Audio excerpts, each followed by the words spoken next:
loolu yëpp bu ñu ko amee Afrique day développé te nee nañu le développement de l'Afrique n'arrange pas l'Occident. kon ñun ñoo war a xam loolu ba noppi fipp jëm ci suñu souveraineté énergétique. jëm ci suñu transformation ressources naturelles. et suñu ay ressources agricoles. donc loolu je crois que mooy yoon bi ñu war a jël. pour am souveraineté. On perd beaucoup de temps. On perd beaucoup de temps. Benn question bu ma bëgg a dugal d'un internaute Ayeba, c'est dans le même cadre. Mais Momo s'inquiète du fait que lu tax ñuy def le calcul pourquoi defuñu calcul bi avant de venir sur le plateau. C'est une émission démonstrative, expérimentale boo xam ne on fait les choses ensemble pour que ngeen xam. On a fait le calcul en cours, on l'a fait mentalement. Et cetera. Non, lu bëggoon ñu def ñu ñëw joxe jël chiffre rek jox leen. Non, on fait avec vous. Ça vous permet yéen d'être au cœur de l'émission tous ensemble ñu daal di mener mbir mi parce que n'oubliez pas que ce dont nous parlons ça appartient aux Sénégalais. Ayeba dafay laajte quelle est la part du Sénégal dans cette vente des 34 millions de barils? waaw en dehors des 18%. Oui. Ça va être un peu compliqué en dehors des 18% bi nga xam ni Petrosen am na ko. ci co-entreprise bi parce que quand on dit le contractant. C'est Petrosen et Woodside. Woodside 82%, Petrosen 18%. Léegi le contractant Petrosen et Woodside. Au prorata de leurs actifs vont se partager les 75 000 barils maanaam 75%. qui constitue 75 000 barils ci production totale commerciale bi. loolu mooy le cost oil. donc 75 000 barils Petrosen da ci am 18% de ces 75 000 barils. Woodside am 82% de ces 75 000 barils. léegi nag en parenthèse bu fekkee ni Petrosen dafa ameel Woodside ci coût pétrolier yi maanaam ci. li tegu 8% yi tegu ci 10% bi gratuit la mais 8% bi la waroon a jënd. loolu Woodside bu ko lebalee da koy fay ci part de production boobu. léegi bu loolu jàllee am na un tableau de partage de production boo xam ni Moustapha yàgg na ko teg. te ma ko doon jooy parce que au-delà de 100 000 barils ñun dañu waroon a am 25% de la production restante. au lieu de 20% de la production restante. léegi nag ci tableau de partage de production 25 000 barils yi des.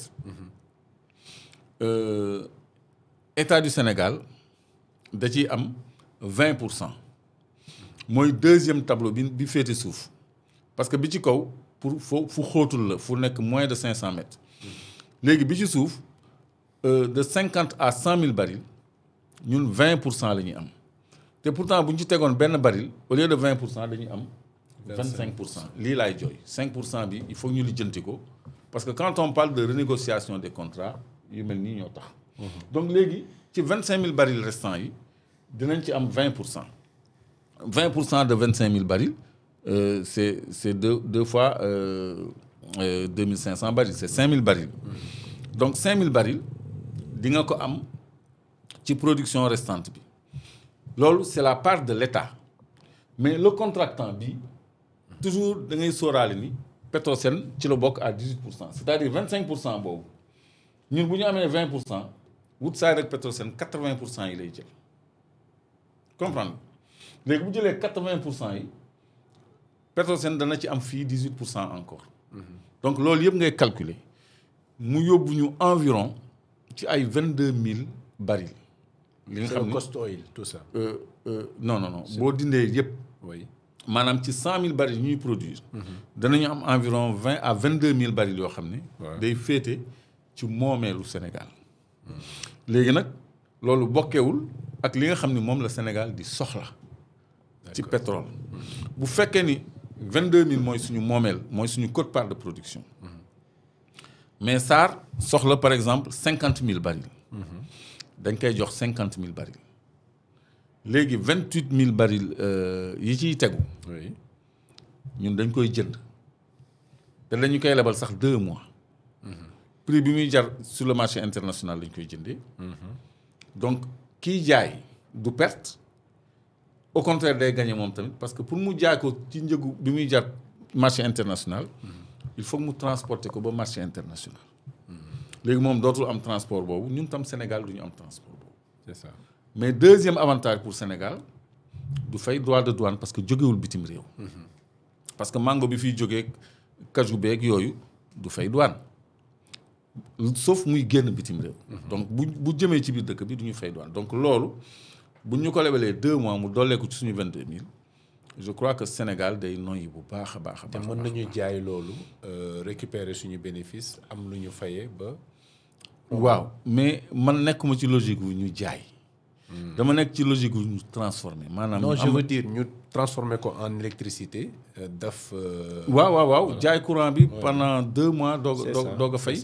wala SAR raffiné defar essence gasoil jet A1 jaay ko pendant 2 mois doog a fay loolu c'est extraordinaire pour suñu économie. c'est ça parce que on tourne c'est une façon pour nous de tourner et de bien tourner.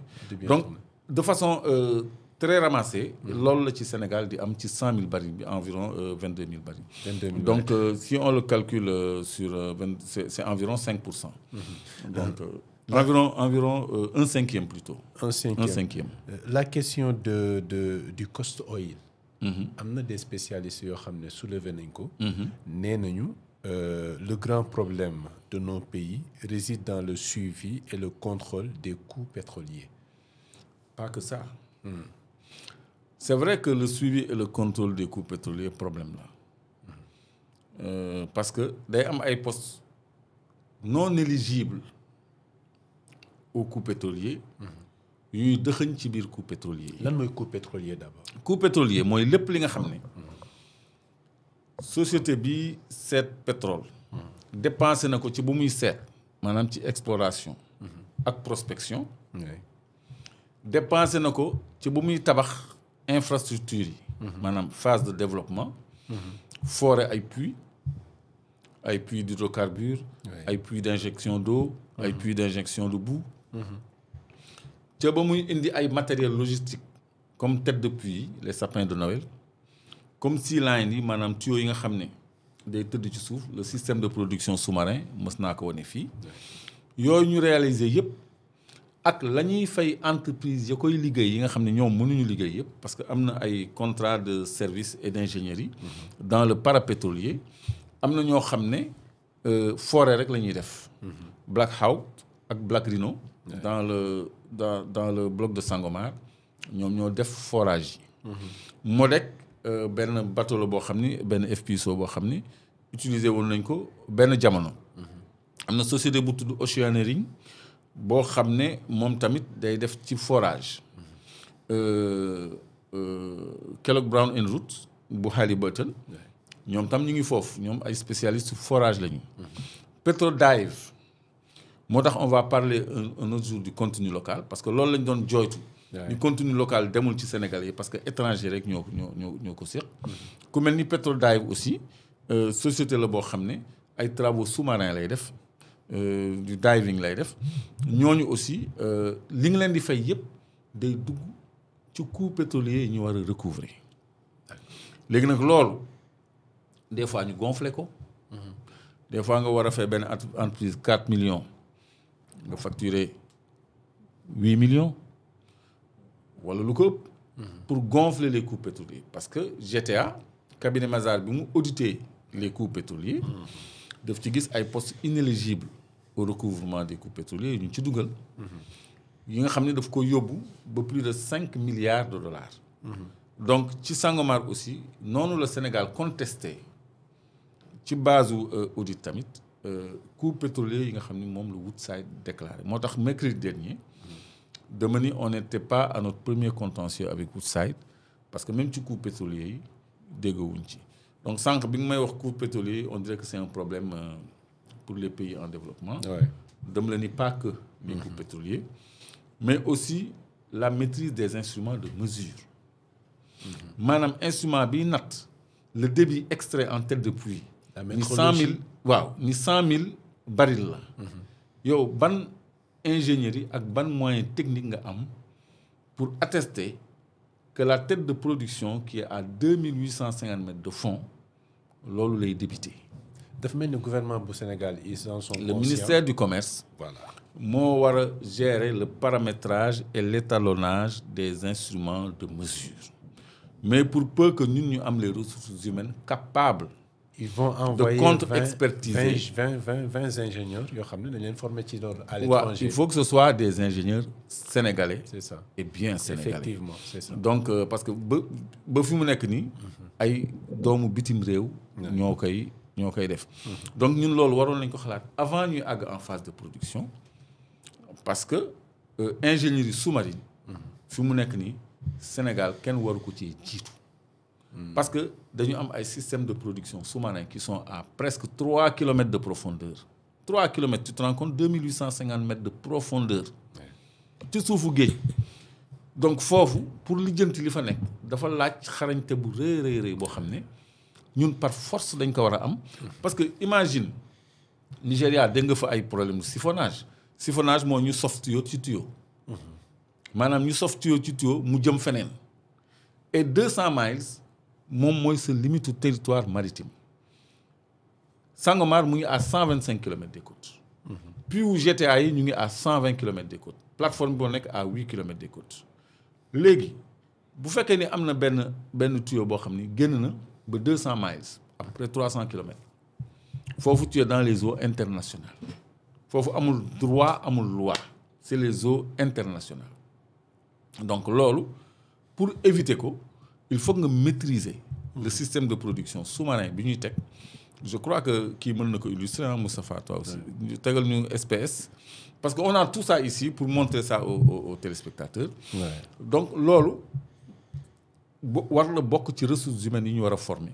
pour mën a saytu dëgg li ñuy produire moo tax en plus des coûts pétroliers il y a aussi le problème de la maîtrise des instruments de mesure de l'étalonnage des instruments de mesure par des Sénégalais de bon teint. par les Sénégalais de bon temps sànq yaa ngi wax lu jëm ci wàllu dérivés yi ñu war a mën a am ci raffinage pétrole bi notamment les 640 000 barils. mais SAR mu ngi ñu xamal ne produire na lu toll ci environ 90 000 tonnes de produits pétroliers tels que le gasoil, le kérosène, l'essence et le gaz butane. Ça aussi c'est yaa ngi doon craindre. c'est vrac ça. 90 000 tonnes de quoi et quoi? De kérosène. Combien de kérosène? On ne sait pas. On ne sait pas. Et de quoi encore? Du gaz butane. Combien de gaz butane? On ne sait pas. C'est dans les 90. 10 000. Non, 90, le tout fait 90 000 tonnes. 90 000, oui. Ouais, mais lan moo ci gaz lan moo ci essence lan moo ci gasoil lan moo ci. c'est-à-dire ñun dañu bëgg a feuille de route quoi SAR. ngir yàlla ñun ay sénégalais lañu.